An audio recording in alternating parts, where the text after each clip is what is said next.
or on C-SPAN Now, our free video app. We take you live now to a news conference following the return of the Artemis 1 Orion spacecraft earlier today. This comes to us courtesy of NASA TV.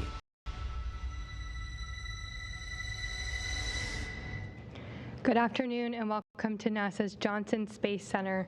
I'm NASA Press Secretary Jackie McGinnis, and what a historic and exciting day it is. Earlier this morning, NASA's Orion spacecraft splashed down in the Pacific Ocean off the coast of Baja, California at 9:40 a.m. Pacific time. After traveling more than 1.4 million miles on a path around the moon and returning safely to Earth. The record-breaking mission completes the Artemis 1 flight test, a 25-and-a-half-day Orion in the harsh environment of deep space before putting astronauts on board.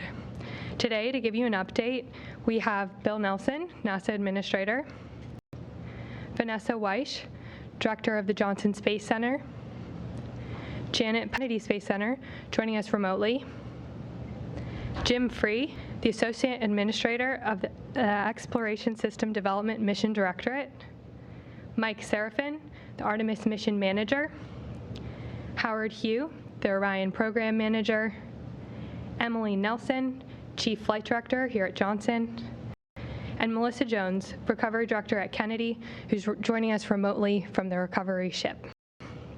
We'll be taking questions from those in the room and over the phone. As a reminder, you can press 1 to get into the queue. I'd like to hand it over to our participants to say a few words. Administrator. Thanks, Jackie. This has been an extraordinarily successful mission, so much so that these folks will tell you about all the additional tests that they're able to run. What is the significance of this after we were last on the moon? There, we did the impossible, making it possible. Now we are doing that again, but for a different purpose. Because this time we go back to the moon to learn to live, to work, to invent, to create, in order to go on out into the cosmos to further explore. The plan is to get ready to go with humans to Mars late in the decade of the 2030s, and then even further beyond. And we know from Webb Space Telescope that it is a very, very large universe out there to be understood and explored. And so this is a great day, not only for America, but it's a great day for all of our international partners. That's a difference from 50 years ago. 50 years ago, we went as a country, as a government. Today, we go with not only international partners, but also commercial partners. And so it is the beginning of the new beginning, and that is to explore the heavens. Thanks, Jackie. Thank you. And now Vanessa Weish. Well, thank you. You know, Administrator Nelson, I completely agree with you. This mission was just, flawless. Just cannot thank our teams enough. Our teams here at Johnson Space Center, along with our other sister centers across NASA and NASA headquarters. It took all of us to make this mission possible. Here at NASA's Johnson Space Center, I'm just so very proud and thankful of our flight control team that did a wonderful job making sure that this able to do all of the maneuvers, to go outbound, to do its flyby, to go further away than any other human-rated spacecraft, and then to come back. That takes a lot of different people to make that happen. So I also want to congratulate our Orion program led by Howard Hugh and all of the people that are a part of that, as you mentioned, Lockheed Martin, as well as ESA and Glenn Research Center, and then supporting them right here at Johnson, our great engineering team, our human health and performance team, our safety and assurance teams, as well as our teams that support our systems engineering and integration that help with the beginning plans, architectures that were part of making all of this possible. And then the testing that's being done and has been done. And I also want to thank our teams out at White Sands who are continuing to do testing for Orion. This mission is a great success for us.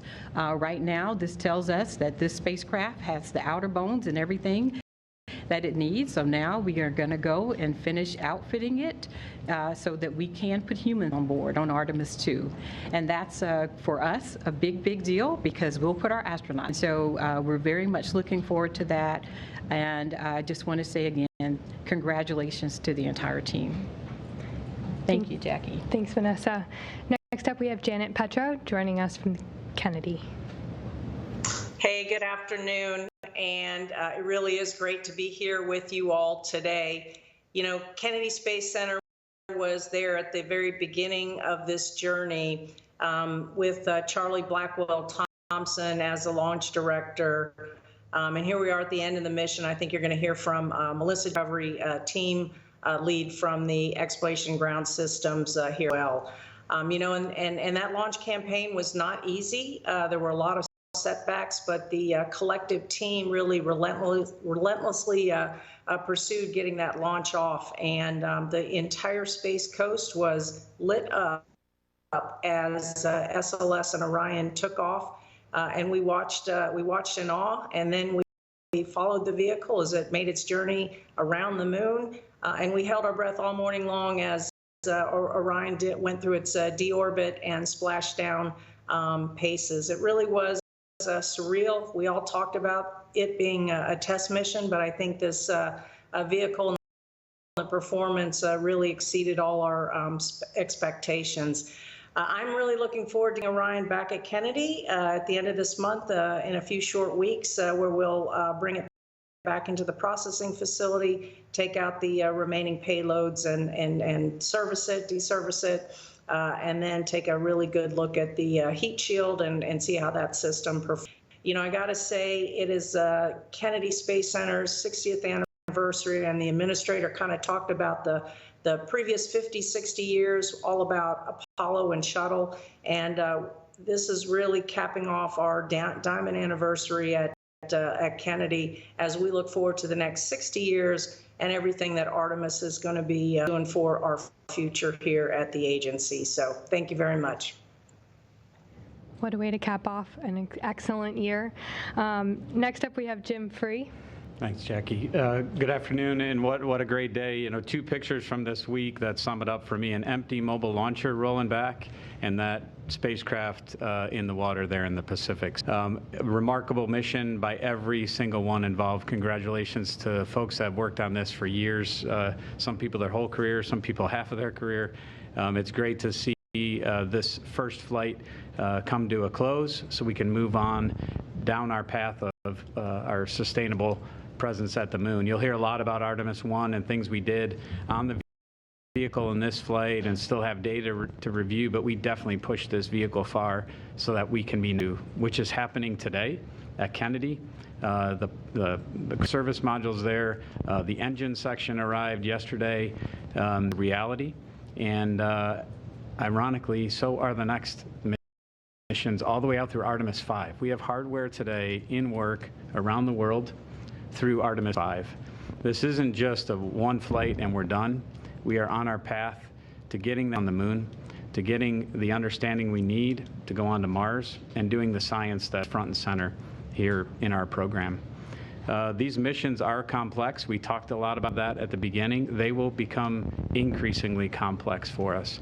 But I think the confidence that in the vehicle, the things that we tested the vehicle to, the way that the teams respond to all that, I think give me great confidence in our path in the future. So it's great to be a part of it. Congratulations to everyone, and I look forward to answering the administrator's questions of when we're going to launch Artemis 2. Thanks, Jim. Over to you, Mike. Oh, well, good afternoon, and thank you to each and every one of you that have come to follow us today on a successful completion of the Artemis 1 mission, but you followed us from our very first launch attempt and stayed with us through hurricanes and hydrogen leaks and technical issues throughout, this team has really persevered. And from the outset, we spoke about how this was a deliberate stress test of our deep space human transportation system. And we've been up about how this was going to be a challenging mission. We set some bold priorities. Priority 1, demonstrate the vehicle at lunar reentry conditions. We successfully demonstrated that today. Priority 2, demonstrate the vehicle in the flight environment. We've successfully demonstrated that over the course of a 26-day test flight. Priority 3 is currently in progress. The vehicle is powered down and it's in the Pacific Ocean, and as Melissa Jones will elaborate, the vehicle recovery and retrieval is in progress, and we expect to complete that here in the next couple of hours. And then priority 4, our bonus objectives, sharing the mission with each and every one of you, public outreach, sharing remarkable images, completing science and technology demonstrations.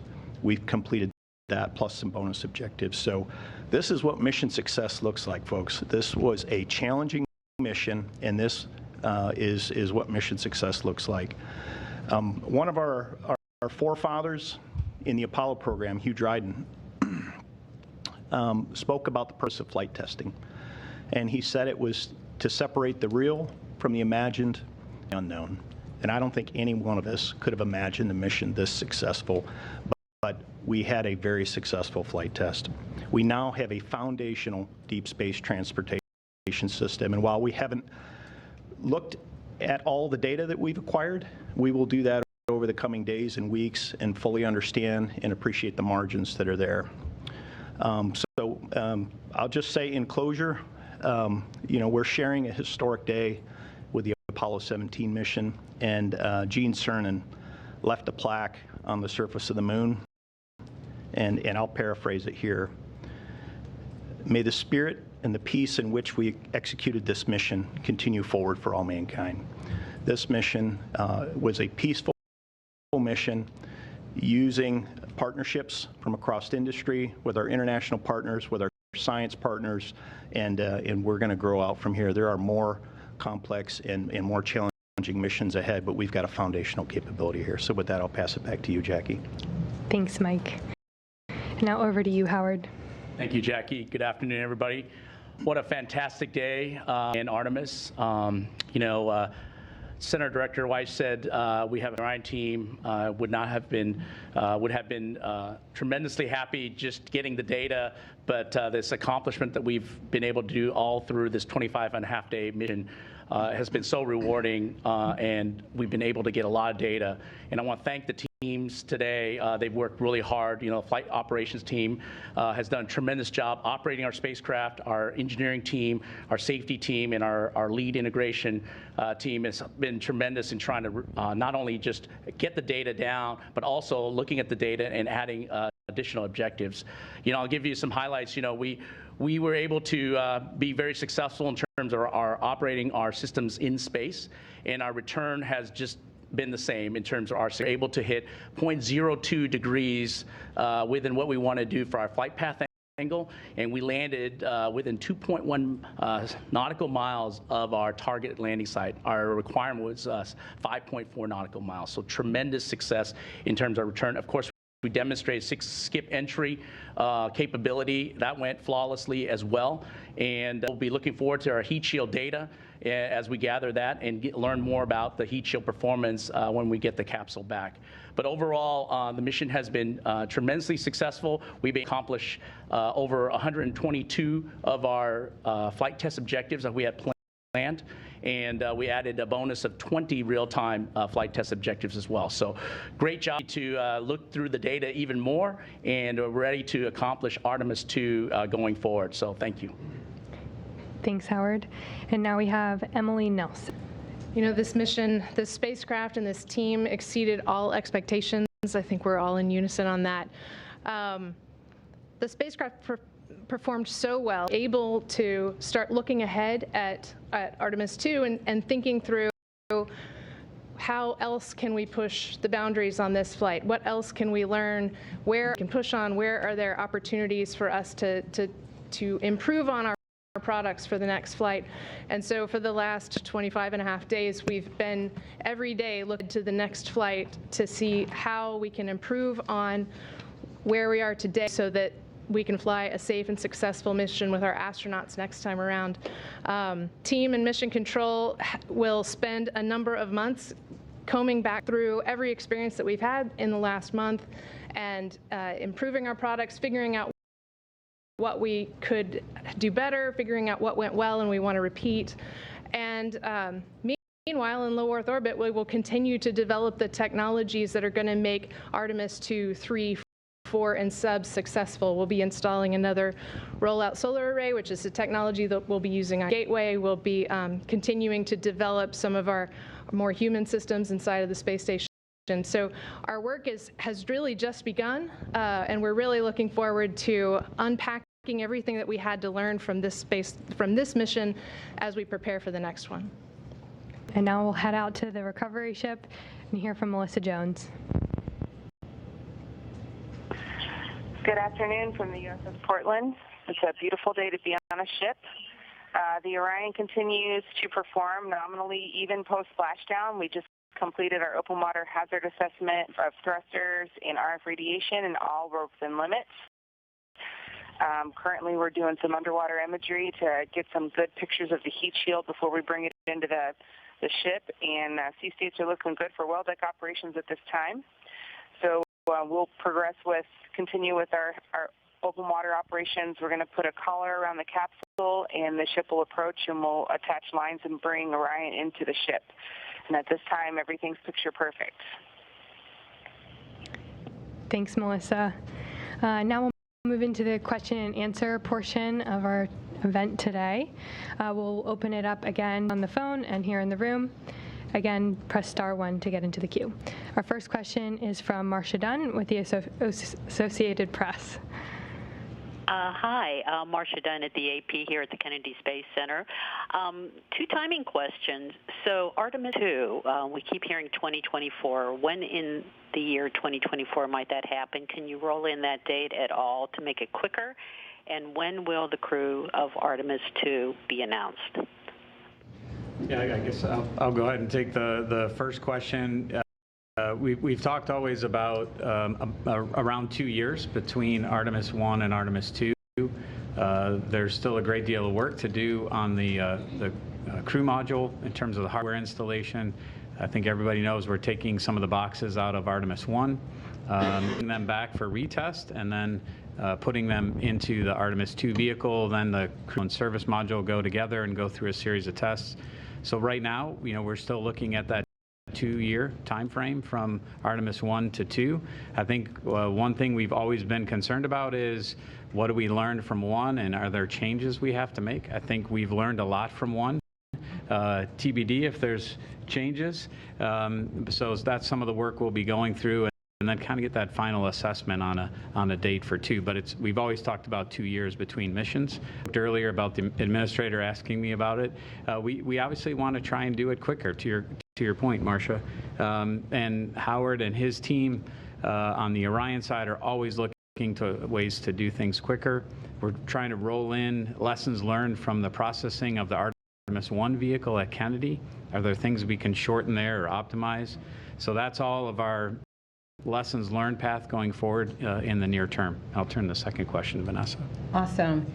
So one of the things that we've been talking about is when to assign the crew, right? And so we knew that we wanted to wait for this mission to go, make sure it was a success. As Jim said, there's still some things that need to be learned as we get the space, make sure that we have everything that we need to know. But our intent is if all is still go and everything looks good, then our plan is to name the crew in early 2023. So we're looking very much forward to that. Our crews, people are anxious, we know that, and so that is our game plan. Thank you very much. That'll certainly be exciting. Next up, we have a question from Gina Sinceri with a. For everyone, it's been over a decade since you've had vehicles come down. What was it like to be in mission control for Orion splashing down this morning? Oh, gracious.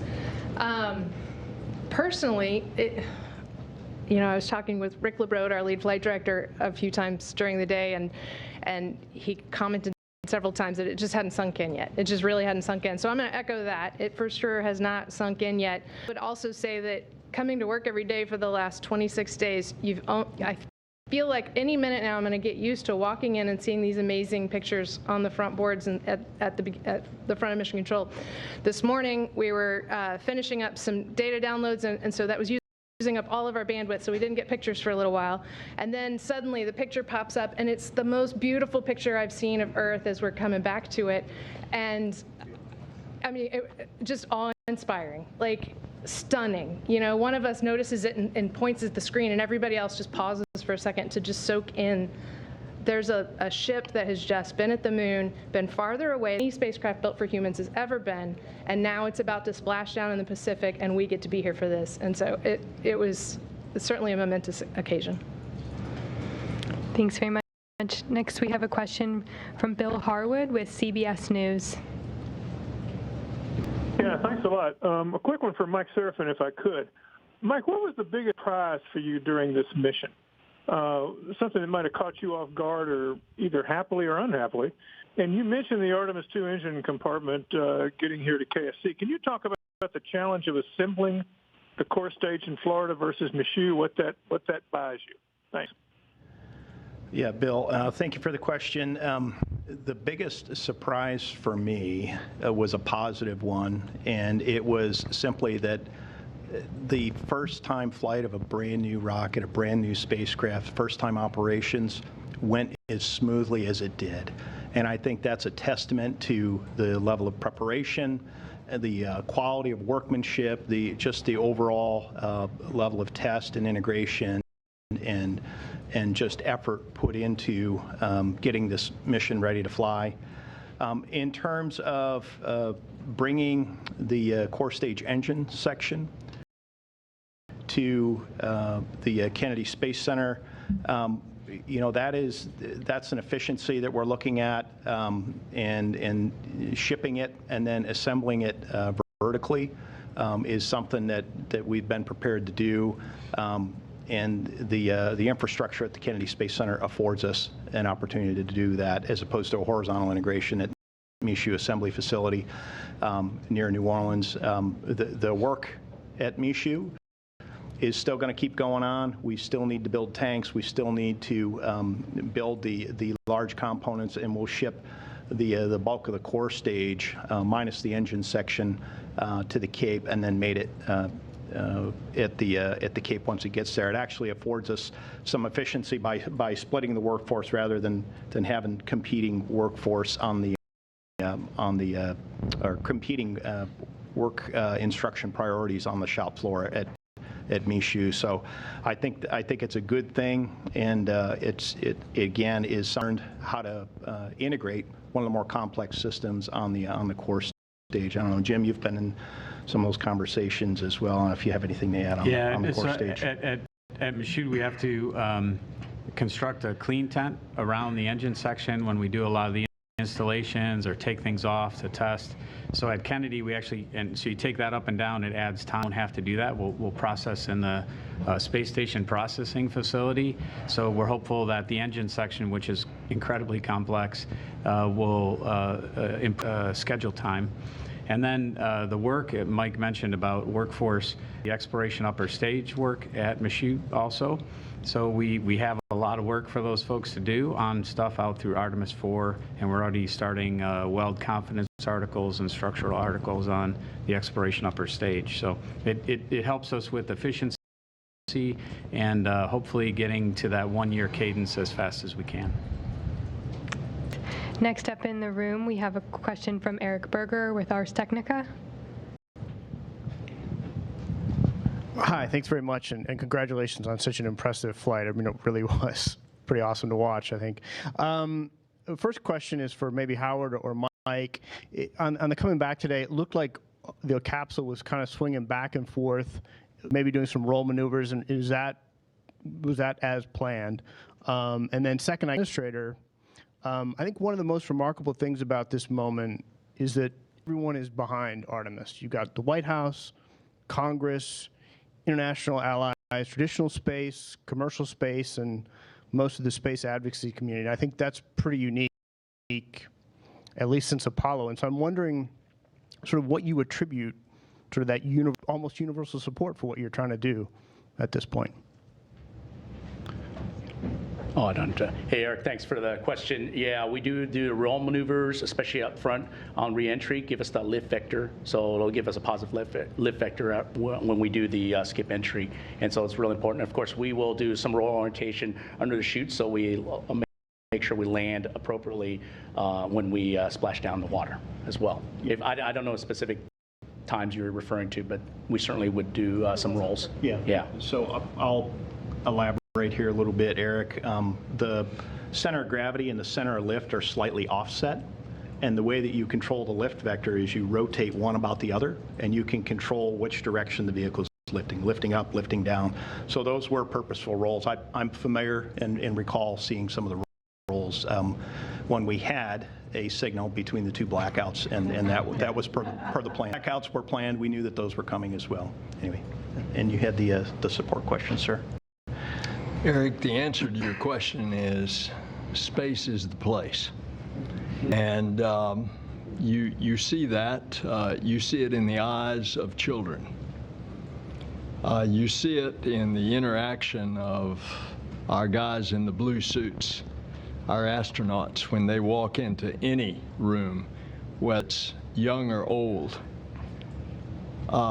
You see it in the technological prowess of the free nations of the world suddenly displaying transparently everything that we are doing.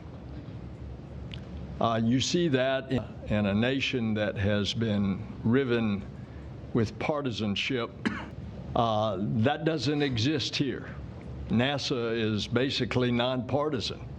R's and D's alike come together to join us. And you see that reflected not only in the leadership here, but you see that reflected in the people and the leadership around the world. In the little bit that I've been to Europe, I mean, people are just, to use a phrase, over the moon about our space program. When I was at the astronomical in Paris, I got a message that the French president wanted to see me. And he's a space aficionado, so he just comes last week for a state visit with our president. And where does he want to go? He comes to NASA. And you see this in also the sense of America, something that people get excited about. You roll all of that together and a lot more, and that's why you see the excitement in this room today and all across the country. And that's why you saw 60 years ago 1.5 billion people of the Earth watching Apollo 11. And that today. Thank you very much. Our next question comes from Chris Davenport with the Washington Post. Hi, good afternoon, and thank you very much. Actually, my question is a follow on that, because obviously this is a very big day for NASA, and you have a lot of enthusiasm and momentum for the Artemis program. No, these successes can sometimes have a very short shelf life. I mean, we saw that with the Apollo program, so I'm wondering if you're concerned about that and how you keep the momentum going with the public and, more importantly, with Congress, especially with the fact that the Artemis 2 mission is not going to come for another 2 years from now. Thanks very much. Well, Chris, I'm not worried about the support from the Congress. We will have that. And as I described in my answer to Eric, that support is enduring. I believe that you're going to see a continued talk about what's going on. When Vanessa announces who's going to be on the crew, I think that's going to be an immediate story. And the American people, just like the original 7 astronauts in the Mercury days, are going to want to know about these astronauts and how they got where they are and what is their life like and what it's going to be like as they prepare for this mission. And I think as we continue to do other things, remember President Kennedy in his speech almost literally 60 years ago not far from here at the Rice University Stadium said, "We go to the moon and do other things, not because it is easy, because it is hard." And that taps into something in our spirit that we as a people of free nations, want to see accomplished. And I think that's going to engender the interest that naturally we could be concerned if that interest waned. Thank you. Our next question here in the room.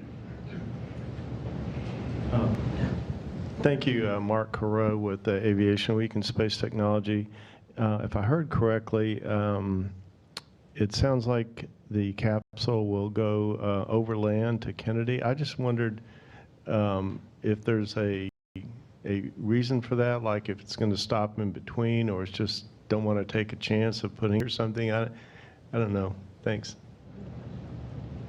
Yeah, you know, from our perspective, I think we looked at both going on a Guppy, flying. I think there were maybe a few days, but certainly there was no stops along the way. We're going to try to get the spacecraft back as soon as possible. You know, certainly DOT has some rules relative to, you know, transporting something like this across the country. But I know the ground team has worked through that already, and they've got a great plan. And we expect, like Janet said, the spacecraft to be back at KSC very soon. Thank you very much. Our next question comes from Joey Roulette with Reuters. Thanks, Jackie. I guess a question for Mike Serafin. Based on the early data you guys have already and what I guess you saw this morning, is there anything that happened from, you know, service module jettison all the way to splashdown that might have looked funny or unexpected that would maybe warrant a closer look? And also, what was the down speed of Orion just before it hit water? And then I also just had one other question for Bill Nelson. You mentioned that the plan is to take humans to Mars by the end of the 2020s. Has NASA done any actual planning or assessments recently on that date for going to Mars? Thanks. Okay, Joey, thank you for the questions. In terms of unexpected items during reentry, I am not tracking any issues associated with the crew and service module operation, the reorientation of the spacecraft into the entry interface attitude to get aerodynamic capture, the entire scale file. You know, we did have 2 long blackouts. As I recall, they reach about 6 minutes in duration. We're going to have to look at the post-mission data recorders after we get the capsule back to shore to see if there was anything associated with it. But clearly, the vehicle flew the skip reentry just fine.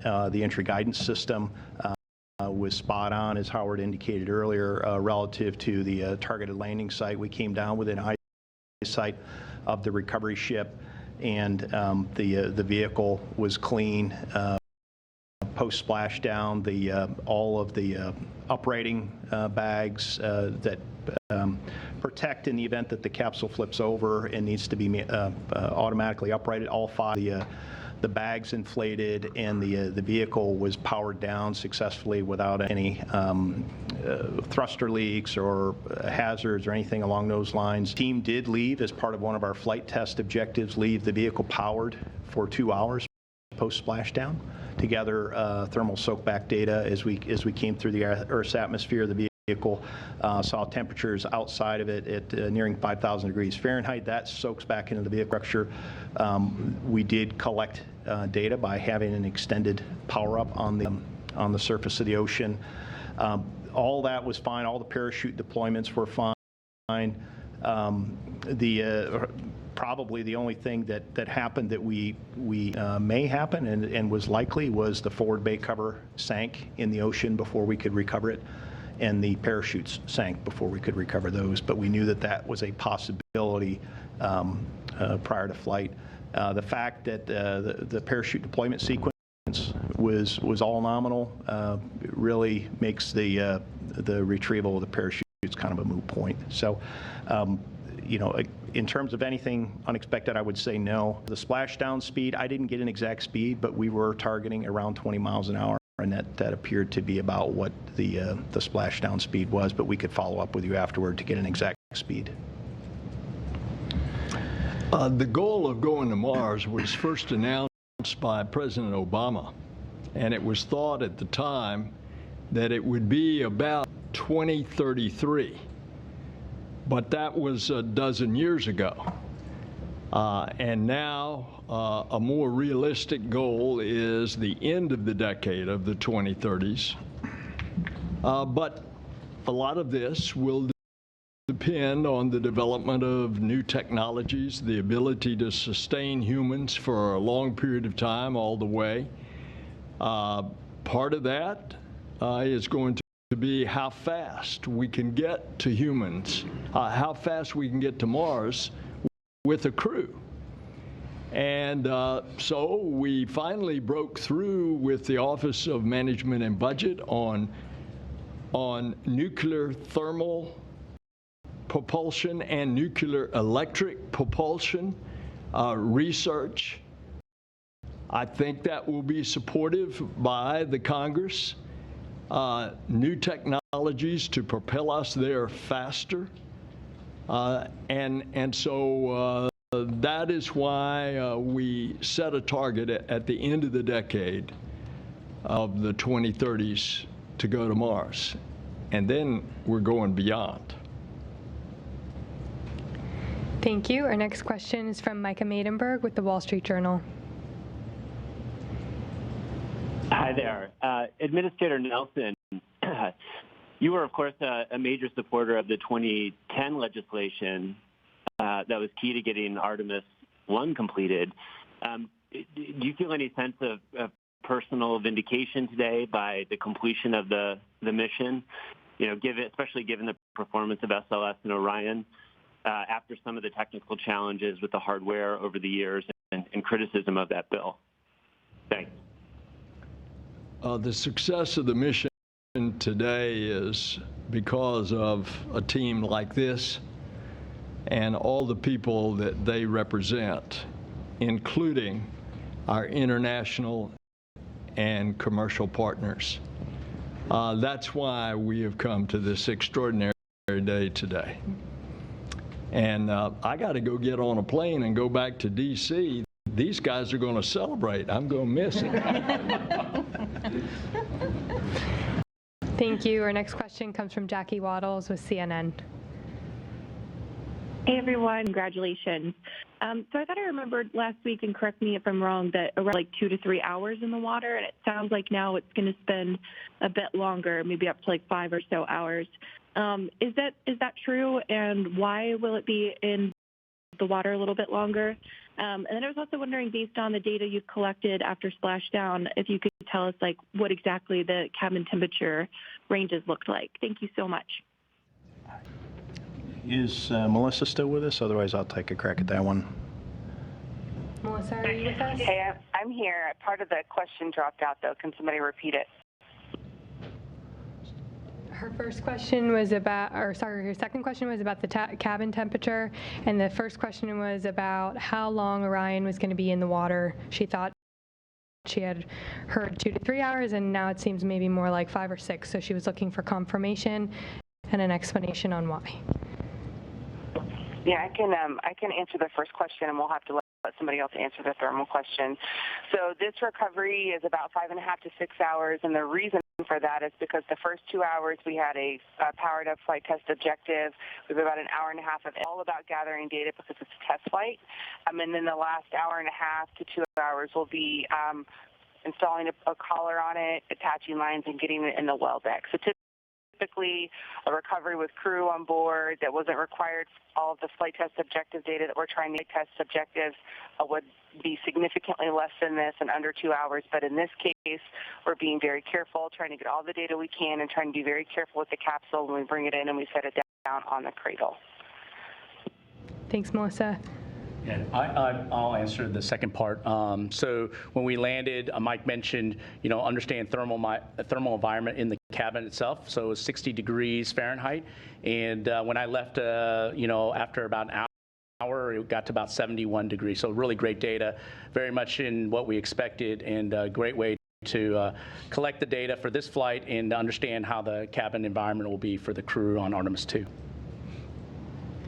Thank you very much. Our next question is from Ken Chang with the New York Times. Hi, thank you. This is for the administrator. So congratulations on today. Looking forward to Artemis 3, NASA is working with a company led by someone who today suggested that Anthony Fauci should be prosecuted for crime.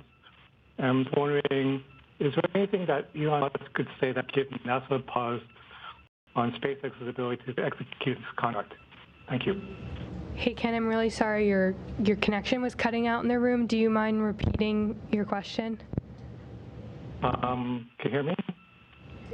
It's garbled. Yeah, it's a little in and out. All right. Go on to the next question then. Can't understand. Okay, we lost him, so we're going to move on to the next question, which comes from Jeff Faust with Space News.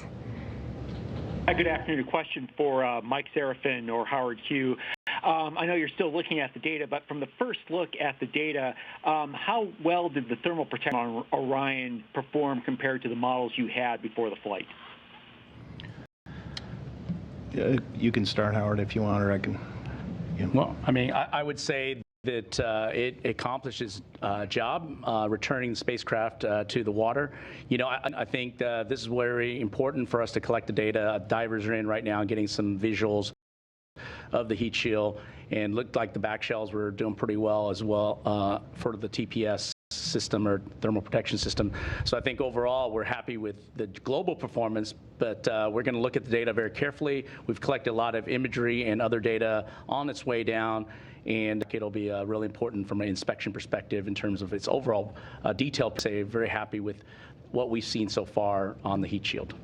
Yeah, and Jeff, I would agree with that. It's a little early to say because, again, the peak heating period was coincident with the blackout, and we need to go look at the flight data recorders and see what the flight recorders told us or will tell us after we get that off the vehicle.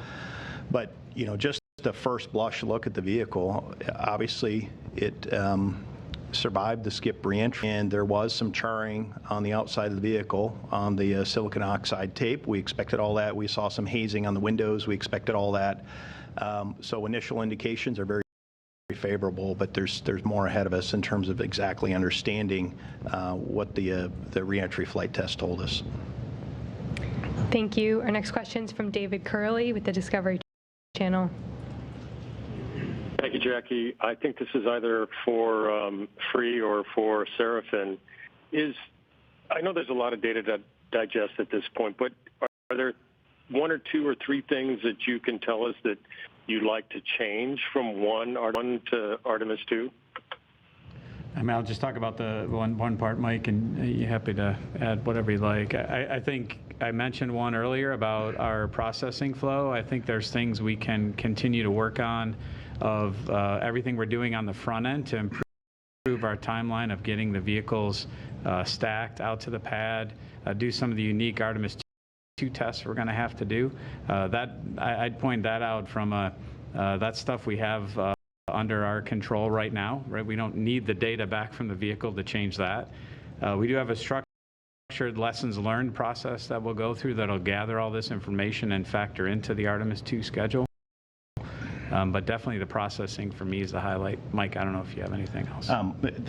It's really up to Jim, but the one change that I would like to implement for Artemis II is to put astronauts on board and send them to the moon. in all seriousness, the vehicle performed better than expected, and that's the one change I would like to see. Next up, we have a question from Mike Wall with Space.com. Thank you all for doing this, and congratulations on successful flight test. Just a quick question about the sort of road Artemis 2. We know it's going to be a couple of years. It's going to be a long road. What do you see as like the biggest challenges facing you to meet that 2024 launch date? Are there a couple items in particular, like the life support system development? Is it more like rocket production? What do you guys see as like the biggest hurdles facing you as you look forward to Artemis 2? Yeah, I think Howard probably has the biggest perspective. I'll talk about the Space Launch System and the ground system also together. Probably not challenges, but getting the rocket down there and together. Obviously, the engine section's down there. The core stage will ship next year, and we'll put that together. The ground system folks have to put the crew egress system up.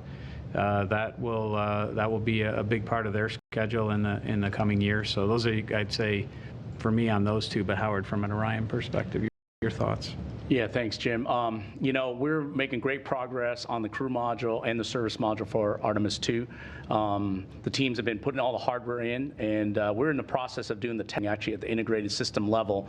And I think, to me, the challenges will always be, we're installing some first-time hardware that after Jim agrees to put the crew on board, we'll have displays for the crew to monitor systems and operate the spacecraft, along with hand controllers and also the life support system. And all those will be very important elements for Artemis 2.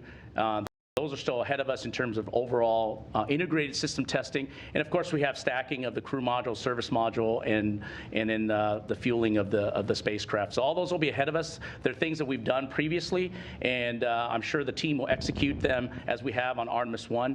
And of course, we'll also look for lessons learned. Jim said earlier about looking for opportunities to go faster from our Artemis 1 flow, seeing where we can improve upon and take those improvements and get the next mission off as soon as we can.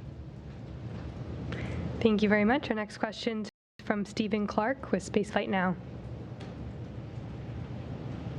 Thanks for taking my question. I think this is for Howard. Do you have a tally of the total number of components from Artemis 1 that'll be reused? What's the exact figure, and what types of avionics boxes are they? And then what happens if some of these components don't pass the retest, if you have to build something new for Artemis 2? What does that do to the schedule? And if I may, for Mike Serafin, are you going to be the mission manager for Artemis 2, or will that be a new person? Thanks. Yeah, I'll start. There's 8 types of components that we're bringing home, and from Artemis 1 to Artemis 2. I'll just give you a flavor. The IMUs, inertial measurement units, are one of those. The GPS receivers are another. The phase array antennas that's on the crew module will also be reused. Relative to the retest, we'll see what the conditions are, but we do have Artemis 3 hardware that are available to utilize for Artemis 2 when they're available. And so we'll look at those going forward, and of course, we'll do the testing and make sure they're ready for flight for Artemis 2. And I'll turn over to somebody else for the next question. Yeah, and Stephen, thank you. In terms of who the Artemis 2 person is, that is Jim's call. And we'll see what he decides. I'm ready for a rest after this one. I look forward to going home and just taking a little bit of a break here. But we do have flight-by-flight assignments, and we'll see what Jim decides. A well-deserved rest. Our next question is from Manuel Mazzanti with Debate. Hi, thank you, and congratulations to all on an incredible mission to NASA and its partners. I hope Melissa is still there on board the Portland. I want to follow follow up on a previous question. I understood that the recovery timing, or the average recovery timing, is 2 hours for crewed mission. Is that from the moment of splashdown to hatch opening? If that's so, is there any objective on trying to minimize that time? Thank you. Yeah, Melissa, are you still on? Do you want to try to take that one? Otherwise, I'll take it. No, I've got it. Thank you. So for Artemis 2, for crewed missions, the requirement is from splashdown to astronauts to medbay, 2 hours. We absolutely plan and expect to beat that with our training and our testing that we're going to be doing post-Artemis 1. Yeah, the only thing I'll elaborate on that one is, and Melissa can correct me on this, is we have parallel recovery methods starting with crew on Artemis 2. So we're preserving the option to do what they call open water extraction, which is literally open the hatch out on the water and get the crew out to a small boat and then transfer them to the recovery ship while the capsule is still in the water. The other method is literally just tow the capsule with the crew in it into the well deck, so that we're preserving both options to do that, and the recovery operations teams are prepared to do either of those. Thank you. Our next question is from Ken Kramer with Space Up Close. Hi, thanks for taking my question, and congratulations on all of you for a fantastic job. You did 50 years in the Apollo generation, and so you've done that for both Apollo and Artemis, so thank you. My question for Bill Nelson is maybe what Chang was asking too. Can you give us an update on Starship production, research, development, technology? Are they building hardware? Are they still designing it? Can you tell us in some detail about that, please, for the lunar lander? I ask the question all the time of Jim Free. Is the Starship meeting each of the benchmarks, the time schedules? And the answer comes back to me, yes, and in some cases, exceeding. I have been down to Boca Chica. It is a sight to behold, how they are putting those starships together and then the big booster. And their plan is that they're going to do a few test flights there. And once they have the confidence, they will bring the missions to the Cape. And until they get their permanent pad on the Cape, they will launch from the one that they are constructing right now that is in the outer perimeter of pad 39A. And you know, you're developing a new vehicle, a new rocket, and you can expect some delays, but thus far I'm told that they are on schedule. Their plan is to do an uncrewed landing in 23, late 23. That's a year from now. And then to do the crewed landing in late 24.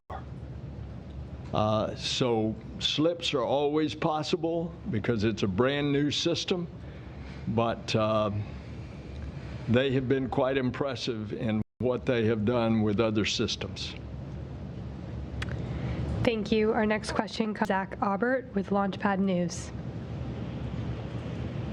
Yes, Zachary Albert with TLPnetwork.com, the Launchpad News. First, congratulations on such an incredible mission and great live tracker and cameras. It really felt like we all went back to the moon together, which is awesome because space is better together and the views were expiring. Is there any time-sensitive instruments or equipment that are on Orion that need to be offloaded quickly? We know there's a more set timeline for crews, but anything for the cargo or science as we see during missions coming back from the ISS? And for Administrator Nelson, over the last 3 weeks, for the first time in 50 years, we could look to the moon and say we can go there. Mission that's making a decision on what their future would look like. Administrator, what encouragement or inspiration would you say to this new generation on why they should consider the space industry as part of their future? Thank you. You want to mention something else here? You can do it. Yeah, Zach, thank you for the question on time-sensitive instruments and payloads. We do have a number of dosimeters on board the spacecraft, both active and passive. There's also one bioexperiment payload that is on board that it contains a number of organisms, yeast and fungus and some other organisms that serve as basically an analog to help us understand radiation exposure. So we've got the bioexperiment samples in the cockpit of Orion.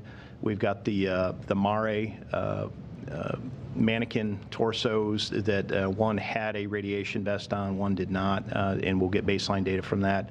And then there are other dosimeters in the cabin. So those will be removed as we can once we get the vehicle back to San Diego, simply to basically stop the clock on those. And it makes it more difficult in terms of understanding that they're sitting here on Earth, and there is some background radiation, there is some background decay in the experiments themselves. So that will be done to stop the clock. But none of those, I would say, are kind of high priority in terms of the overall processing of the vehicle. We just know we're going to get those off the vehicle, and there's a plan to do that. The essence of your question was, how do we get the younger generation to buy in to the Artemis program? And I would invite you to come with me to any NASA center and talk to our interns. We hire a bunch of college interns. We're going to hire more, by the way. We're getting that in the budget. You will come away from that conversation so pumped because students will pump you up with their excitement about what they're doing and how they're contributing. I can't help but remember in the old days, in the Apollo program, the story was told about a ditch digger at the Kennedy Space Center, and a reporter went over to him and said, "Describe your job." He says, "I am helping to put a man on the moon." I think you will see that same kind of excitement and dedication in the eyes and the speech of our young generation. Certainly with the success of this first Artemis mission, that is the telling of a story that has a plan to going further out into the universe. And that in and of itself is an exciting story. Thank you. Unfortunately, we are running up on the end of our time together. We have time for one more question. The last to close this out will be from Leo Enright with Irish Television. Thanks very much, and I rather like the anecdote about the ditch digger. I suspect Jay Barbary might have been involved in telling that anecdote originally. My question, though, is for Emily Nelson, presumably no relation, and I wondered about the live shots we had of the other mission control, which was, of course, on the beach at Noordwijk in Holland. And I wondered how that worked. Did you find that this is something that you would be comfortable with if you had men aboard the spacecraft and you had to make sudden decisions? It's the very first part of your question. Could you repeat just the first part, please? Yeah, I was wondering about the Service Module Control Center in Noordwijk. And is that somewhere that you would be comfortable? This is for Emily Nelson. Is this somewhere that would be comfortable for you if you had women and men aboard the spacecraft and you had to make sudden decisions? think he's asking of our integration with our remote control centers. Oh yeah, we have more than 20 years of experience working with globally distributed teams as we've been controlling the International Space Station, and so really we have a number of years of experience in building those kinds of relationships and making sure that all of our global teams are working in synchrony. So I would have no concerns over a distributed team executing these missions in the future, and especially as we bring in more international partners, as we bring commercial partners and partners across industry, I think you're going to see an even more increasing diversity in our team globally, and we're really going to leverage all of those opportunities to make these missions successful going into the future. And thank you all for joining us today. Our coverage of the Artemis 1 mission continues on Artemis blog, where you can follow along for updates about Orion's journey back to the Kennedy Space. Have a great afternoon, and go Artemis!